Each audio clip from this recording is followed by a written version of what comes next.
The Backrooms movie has officially been announced, and to say I'm excited would be an understatement. Between this and the Bindi movie also being in production, horror fans are eating well right now. The Backrooms has been one of my favorite internet horror concepts for years, so naturally I've been thinking a lot about what I hope to see when it finally makes its way to the big screen. Today I'm gonna tell you what things I hope to see in the Backrooms movie. Level 0.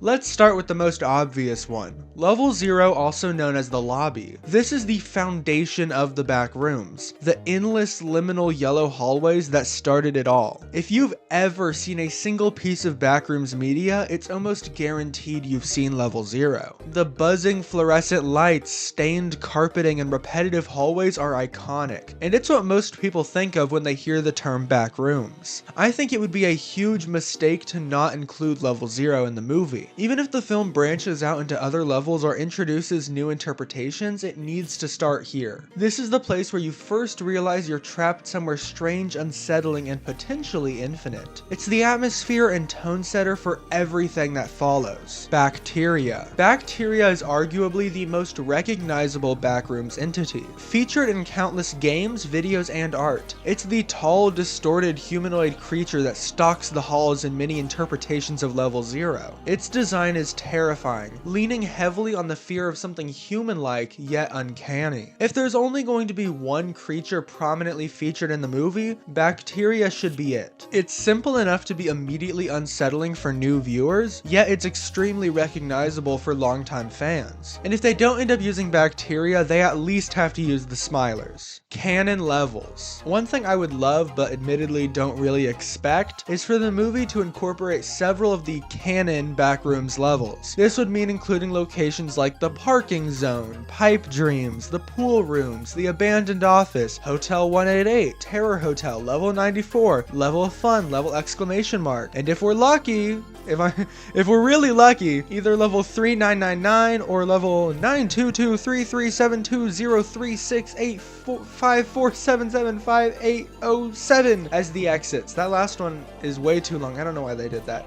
Either way, those are the two canon exits in the Backrooms universe, and I would love to see either of those used as the exit for the main character. Those levels are all extremely important to the Backrooms lore and would make fans very happy if they were included. Even if it's impossible to fit all of these levels into a single movie without overwhelming the story, a handful of these levels could definitely be added. It's Just a Burning Memory. The Caretaker's song It's Just a Burning Memory has practically become the unofficial theme song of the Backrooms. It's been used in so many games and projects that hearing it instantly puts me in the right headspace for this type of horror. Its warped, nostalgic sound captures the uncanny familiarity and unease that defines the Backrooms perfectly. I would love for them to incorporate this music somewhere in the movie, maybe subtly within the score or during the opening or closing credits. It is literally the Backrooms in music form. Even if they can't license the exact track, using something similar would go a long way. If you don't know the song, here's a little clip of it. You're definitely gonna recognize it.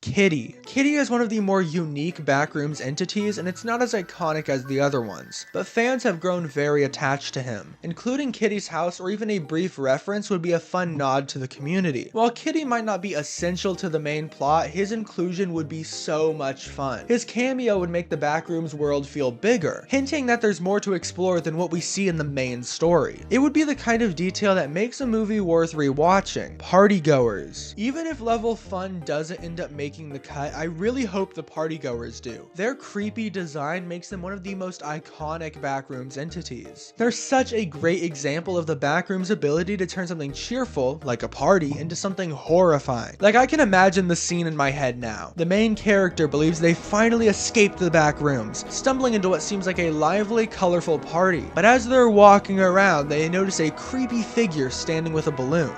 and then the music drops and the partygoer starts chasing after them. It would be so cool, trust me. No clipping. No clipping is at the heart of the Backrooms lore. It is the act of unintentionally phasing through reality into this strange other place. If the movie skips this and instead has the main character just stumble through a random door, it would miss a fundamental part of what makes this concept unique. Showing no clipping on screen would also be a fun challenge for the filmmakers. Done right, it would look so cool. The yellow hazmat suits. Finally, I want to see the yellow hazmat suits. These have become such a staple in Backrooms lore that it would feel strange to leave them out. They're instantly recognizable and have become the face of the Backrooms. It just wouldn't be the same without them. Of course, no matter what ends up being in the final cut, just the fact that we're getting a Backrooms movie at all is incredible. Whether they include the things in this video or take the concept in a completely unexpected direction, I'm excited to see how it all comes together. And even if a few of these elements make it in, I think we'll have something truly incredible on our hands. Thank you so much for watching.